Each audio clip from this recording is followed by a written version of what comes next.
আমি ইলেকশন ডিক্লাৰ হোৱাৰ লগে লগে আমি প্ৰাৰ্থী ঘোষণা কৰিম আৰু তেখেতসকলে প্ৰাৰ্থীসকলে ইনডাইৰেক্টলি কাম কৰি আছে ফিল্ডত কোনে প্ৰাৰ্থী হ'ব জানে তেখেতসকলে কাম কৰি আছে 15টা সমষ্টিতে আমাৰ প্ৰাৰ্থী হৈ গৈছে আৰু বাহিৰৰ কেইটামান সমষ্টিত প্ৰাৰ্থীবিলাক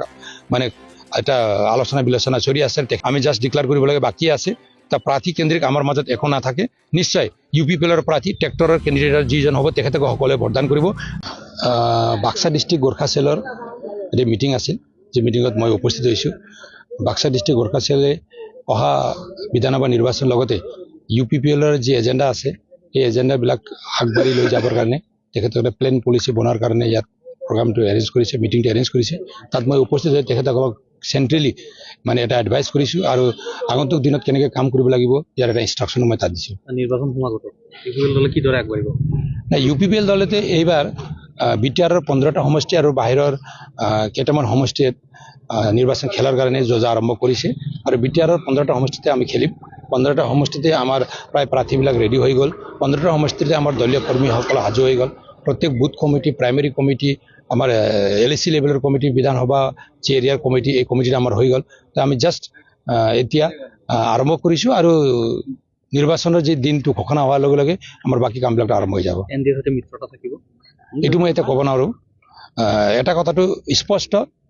UPPLে 15টা সমষ্টিতে ইলেকশ্যন খেলিব এইবেলি UPPLে BTRৰ 15টা সমষ্টিতে ইলেকশ্যন খেলিব যোৱাকালি আপোনালোকৰ নিশ্চয় ছ'চিয়েল মিডিয়াত বা ইলেক্ট্ৰনিক মিডিয়াত আমি দেখিবলৈ পাইছোঁ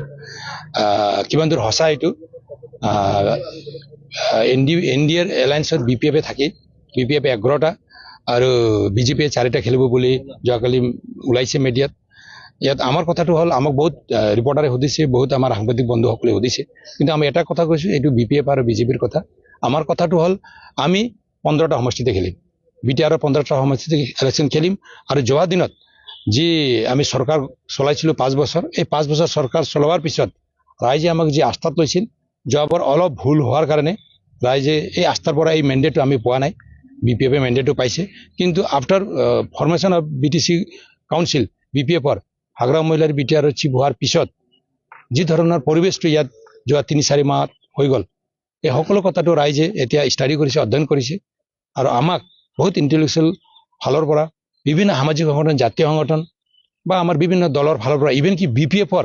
দলৰ কৰ্মী ফালৰ পৰাও আমাক এনেকৈ মেছেজ আছে বিধানসভাত আপোনালোকে ভালকৈ প্লেনিং কৰক 15টা সমষ্টিতে প্লেনিং কৰক নিশ্চয় BPFৰ কৰ্মীও আপোনালোকক ভোট দিব যি BPFৰ কৰ্মীয়ে বা যি মানুহসকলে যোৱাবাৰ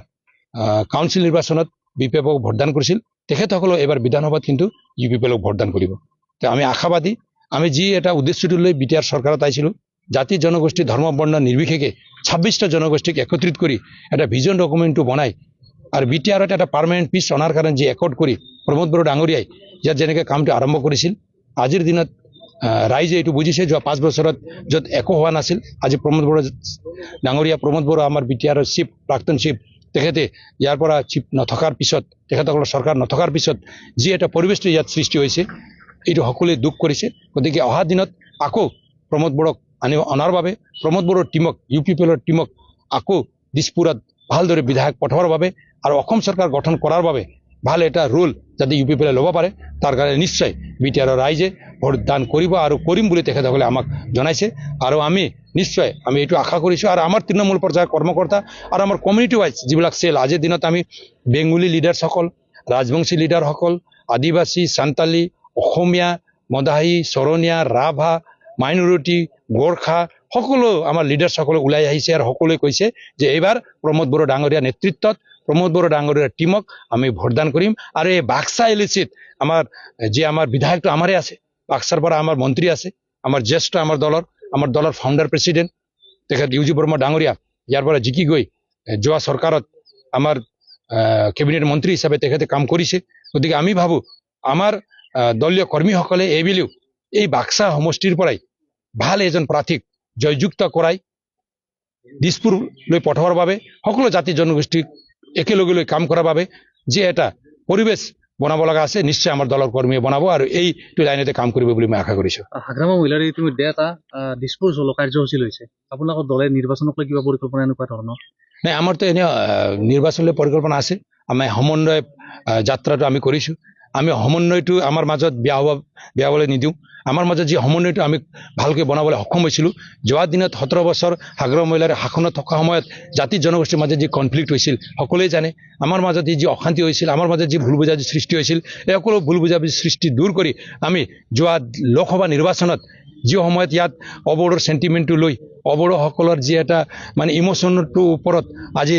নৱচৰণীয়াই দুবাৰ ইয়াত সাংসদ হিচাপে জিকি গৈছিল সাগৰ মহিলাৰ বিটিচি কাউন্সিল চৰকাৰ থকা সত্ত্বেও তেখেতে সাংসদ হিচাপে পোৱা নাই কিন্তু আমি চৰকাৰত অহাৰ লগে লগে প্ৰমোদ বড়ো ডাঙৰীয়া বিটিআৰৰ CM হোৱাৰ লগে লগে বিটিআৰত থকা সকলো জাতি জনগোষ্ঠীক একত্ৰিত কৰি তেখেতে যি ধৰণে কাম কৰিবলৈ আৰম্ভ কৰিছে ইয়াত সকলোৱে তেখেতক আস্থাত লৈ জয়ন্ত বসুমতাৰী ডাঙৰীয়া আমাৰ চিৰাং জিলাৰ চিল্লিৰ বিধায়ক আছিল তেখেতক লোকসভাৰ সাংসদ হিচাপে পঠাবলৈ সকলোৱে ওলাই আহি মানে ভোটদান কৰিছে সকলো জনগোষ্ঠীয়ে ভোটদান কৰি তেখেতক ভোটদান কৰি তেখেতক সাংসদ হিচাপে নিৰ্বাচিত কৰি দিল্লীলৈ পঠাইছে নৱচৰণীয়া তাত পৰাস্ত হৈছে গতিকে ইয়াত আমাৰ মাজত কোন বড়ো কোন অবড়ো বা আমাৰ জাতি জনগোষ্ঠীৰ মাজত যি ভুল বুজাবুজি এইটো সকলো নাইকিয়া কৰিব পাৰিছে আমাৰ প্ৰমোদ বড়ো ডাঙৰীয়াই গতিকে এইবাৰো সাগৰ মহিলাই দিছপুৰ চলো দিল্লী চলো কি কয় কৈ থাকিব কিন্তু আমাৰ কথাটো হ'ল আমি সমন্বয়টো আমি একেলগে লৈ যাম আমাৰ মাজত সমন্বয়টো যি আছে এই সমন্বয়টো যাতে আৰু ভাঙি নাযায় ইয়াৰ কাৰণে আমি কাম কৰিম আৰু সকলো জাতি জনগোষ্ঠীয়ে আমাক আকোৱালি লৈ দিছপুৰত ভাল এটা মানে সংখ্যা লৈ আমাৰ বিধায়কসকলক পঠাবলৈ আমাক সহায় কৰিব বুলি আমি আশা কৰি আগন্তুক নিৰ্বাচনত আমি অৱতীৰ্ণ হ'ম প্ৰায় হৈ গৈছে আমি জাষ্ট অলপ চাই আছোঁ 15টা সমষ্টিতে আমাৰ প্ৰাৰ্থী হৈ গৈছে আৰু বাহিৰৰ কেইটামান সমষ্টিত প্ৰাৰ্থীবিলাক মানে এটা আলোচনা বিলোচনা চলি আছে তেখেতসকলে মানে আমি কাক সমৰ্থন দিম বা কাক নিদিম এইটো এতিয়ালৈকে অহা নাই কিন্তু বিটিআৰৰ 15টা সমষ্টিত এটা এলানি প্ৰায় ডিছকাশ্যন হৈ গ'ল আমি জাষ্ট ডিক্লেয়াৰ কৰিব লাগে বাকী আছে তা প্ৰাৰ্থী কেন্দ্ৰিক আমাৰ মাজত একো নাথাকে নিশ্চয় UPPLৰ প্ৰাৰ্থী ট্ৰেক্টৰৰ কেণ্ডিডেটৰ যিজন হ'ব তেখেতক সকলোৱে ভোটদান কৰিব আমি ইলেকশ্যন ডিক্লেয়াৰ হোৱাৰ লগে লগে আমি প্ৰাৰ্থীও ঘোষণা কৰিম আৰু প্ৰাৰ্থীসকলে ইনডাইৰেক্টলি কাম কৰি আছে ফিল্ডত কোনে প্ৰাৰ্থী হ'ব জানে তেখেতসকলে কাম কৰি আছে আৰু প্ৰাৰ্থীটো মানে ফেক্টৰ নহয় UPPL দলে বা UPPL কৰ্মীয়ে আৰু আজিৰ বিটিআৰৰ ৰাইজে বিটিআৰৰ ভোটাৰে ট্ৰেক্টৰকে ভোট দিব প্ৰমোদ বড়োকে ভোট দিব বুলি মই ভাবিছোঁ